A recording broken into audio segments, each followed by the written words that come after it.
New Year creatives. What better way to start off 2021 than with some rebranding? I've pulled these pins here from a mood board that I spent a couple weeks working on, and each of these rows correspond to a pin. So this palette here, I pulled some colors in the first row from that pin. I'll put the links to the pins in the description. And then the second row here comes from this pin with the macarons. And then, of course, the third row over here, those colors come from the purpley pin image. And then the creamy colors are from the image with the drinks over here. And then I have these cool gray colors that I pulled from this last image here. So I realized I wasn't recording when I was doing this, so I'll quickly show you how I made these boxes. So you just kind of copy and you drag it over, and you take the eyedropper tool, and I'm going to pull from this flower because I kind of like that color there, and then you can easily fill that box with that color from the eyedropper tool. So I'll fast forward here. Alright, so now I am working on the last color option, finding a good gray to finish out this color block scheme here. I'll narrow this down in a hot second, but it's good to note that when you're doing personal branding, you really want to create a mood board first, or create a vision board. You want to really do a lot of research into the type of brand and aesthetic that you will cater to as a professional. So there's a lot more than just some colors and fonts involved with branding. But I've noticed here that in this color scheme, as I'm looking at it, I realize I have a lot of these colors in my wardrobe. So that's a good sign, I think, that I'm heading the direction that I want to go in. So now I'll work on some fonts. So I'll just write out my name here, and then I'll copy this a couple times because I'll show you what I'm doing here in a minute. I like the Bangla font here. It's similar to a Canva font that I use when I'm making quick social media posts.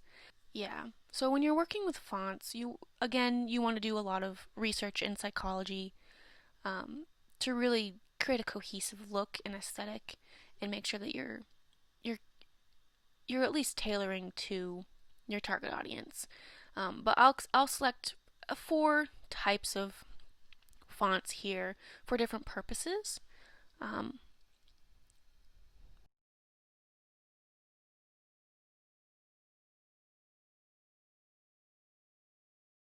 And I'll just use Arial text to label these.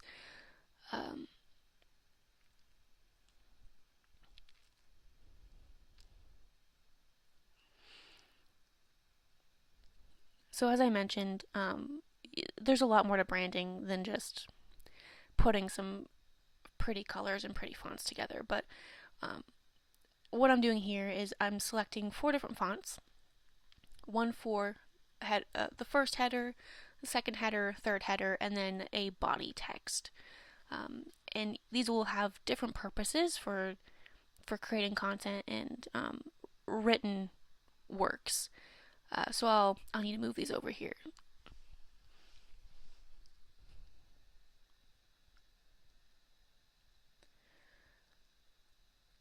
So I like I mentioned before, I like the Bangla font because it's similar to the Beleza font that I use on Canva. I do use Canva a lot, even though I do love Affinity Designer. But for the second text, I'm going to use a serif font. Baskerville is a good one that I like to use as well because it's readily available, it's easily available. And then the second one, I'll use another version of Baskerville. I actually like italicized a lot. And then for the second header, I think I'll make that bold. Yeah, I'll make the I'm jumping around here, but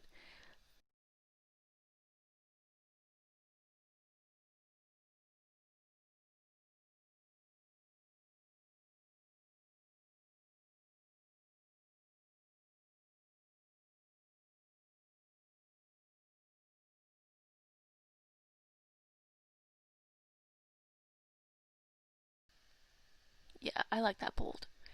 So I'll make the second header bold, and it's the third header, just the italicized version of Baskerville. As for the body font, um, I do prefer a sans serif for body text. It's a personal preference, personal style choice that I've maintained for a couple years now.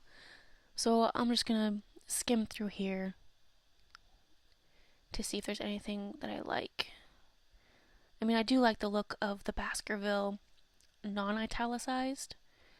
Um, so that is an option that I might pursue. And this is, again, this is just an exercise.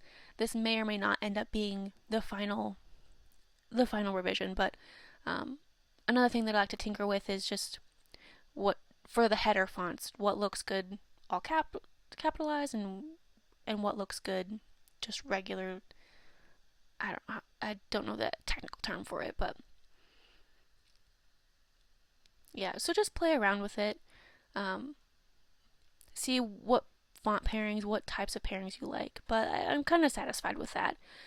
Although I do realize that I don't have um, my logo. There it is. So now I have my logo, and I'm going to take a look at what font I used in that. Um, Again, it's sans serif, so I mentioned that I do have a preference for sans serif body font, so I'm going to try and find the font that I used in my logo. It's been a hot minute since I've made it, so it looks like I used Ping Fong HK for my logo. And a good note in terms of fonts: make sure that whenever you use a font, that you have commercial license for it.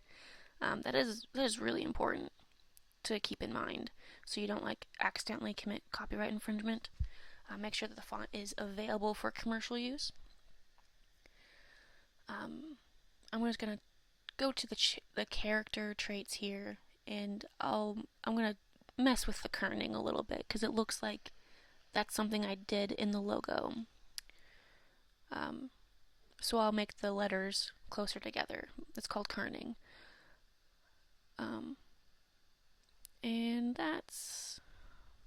we're getting closer here.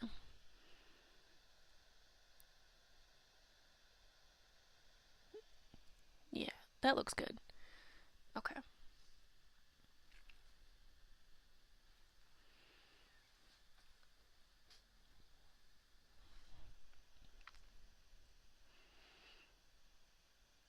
So I have this. I have these four basics, and I'm kind of satisfied with this. This may or may not end up being the end all that bees all, but for the most part, I'm fairly satisfied with that.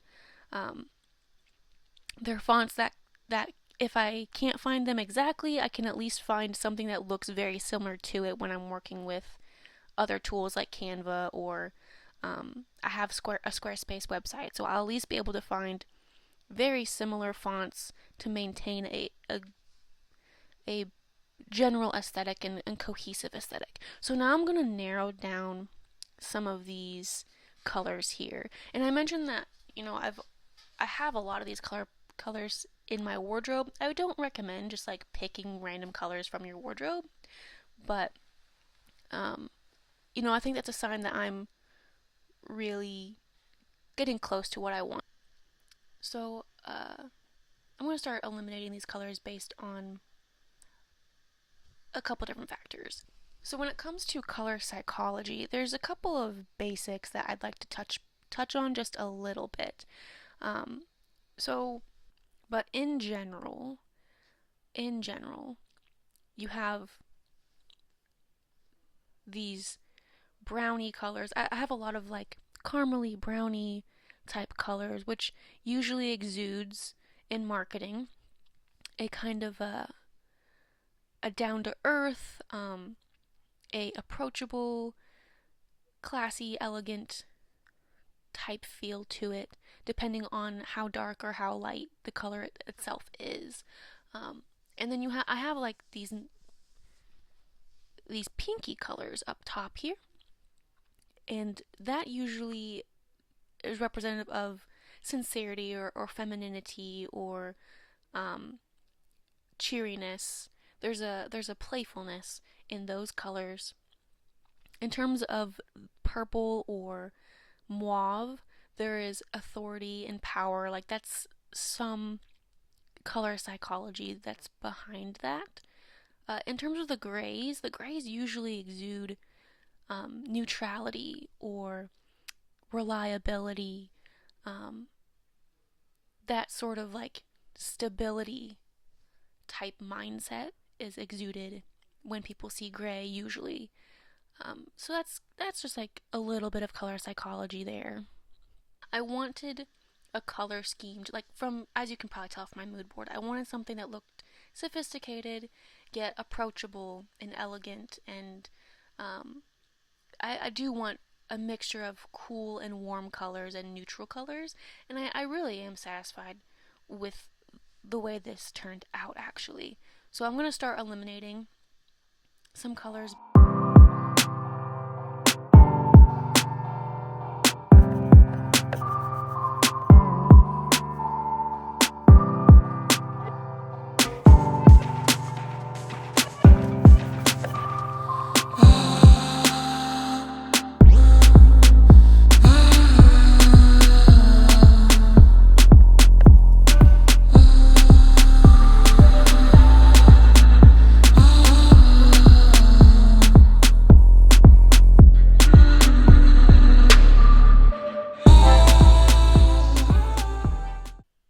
Okay, so I've done that, and I've got these 5 colors here, and I'm actually really satisfied with these colors mixed with these fonts. I think it'll be very, I think they blend well together, like really well together. Bangla font here, and these 2 Libre Baskerville. One's bold, one's not, and they're italicized. And then I have this sans serif body text as well. I might tinker with this header font just a little bit because I do kind of have a preference for all caps H1 fonts. Um, I like, that's a personal style choice. You might have a different style choice. Um, it might work different for your brand, but overall, this is how it's going to be. And I'm really satisfied with this. I think most brands they have 3 colors, but I'm going to go with 5. I'm going to go with an expanded palette of 5. I have a mixture of neutral, warm, and cool colors here, which is really nice. I want that flexibility. I want that diversity of colors.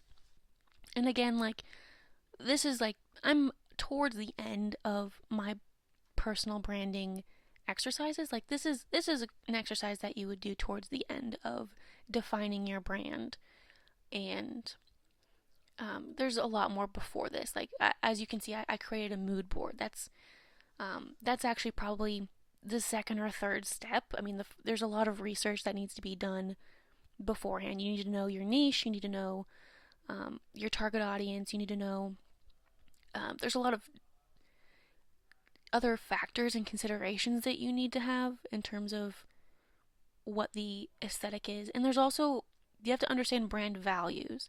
What are your values as a brand? What does your target audience want in a company in terms of brand values?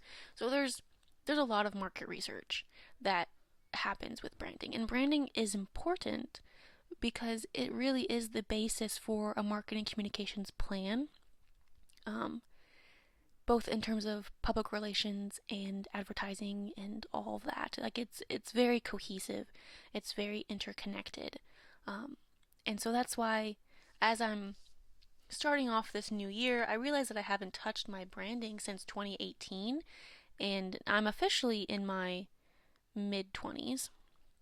So I think it's definitely time for a change.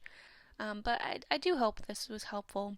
Um, As always, if you want more content, subscribe to my channel, check out my blog, and all that. Um, but yeah, let me know in the comments what you do, what other exercises you use for your personal branding. And let me know if this was helpful and if you want more content like this. Alright, until next time.